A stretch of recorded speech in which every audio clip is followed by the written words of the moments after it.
మిమ్మల్ని గుర్తు చేసుకుంటున్నాను, మీరేమో నన్ను మరిచిపోతున్నారు. బహుశా మీరు నన్ను గుర్తు పెట్టుకునేంత స్థాయిలో నా సేవలు మీకు అందలేదేమో.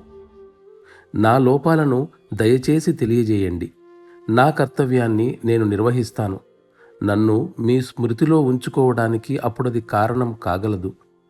మనం పుట్టినందుకు ఈ ప్రపంచంలో జీవించాలి. మనం ఎందుకు ఏడవాలి? దీనిని ఇక్కడే అంతం చేద్దాం. శాశ్వతంగా మన స్వగృహానికి వెళ్ళిపోదాం. ఈ ప్రపంచంలోని కష్టాల నుండి విముక్తి పొందుదాం. ఇది అందరికీ వర్తిస్తుంది. దైవాన్ని వెతుక్కుంటూ మహాత్మా బుద్ధుడు తన రాజ్యాన్నే విడిచిపెట్టేశాడు. మీ విధులను నిర్వహిస్తూనే మీరు దైవాన్ని చేరుకోగలరని హామీ ఇస్తున్నాను. మరలాంటప్పుడు ఇందులో కష్టం ఏముంది? నేను చెప్పిందంతా మంచిదే అయినప్పుడు అందరికీ ఇదెంత పవిత్రమైన అవకాశమో చూశారా? దయచేసి నాకు వ్రాస్తూ ఉండండి. మోక్షానికి కావలసిన చర్యలను మీరు మొదలుపెట్టారు.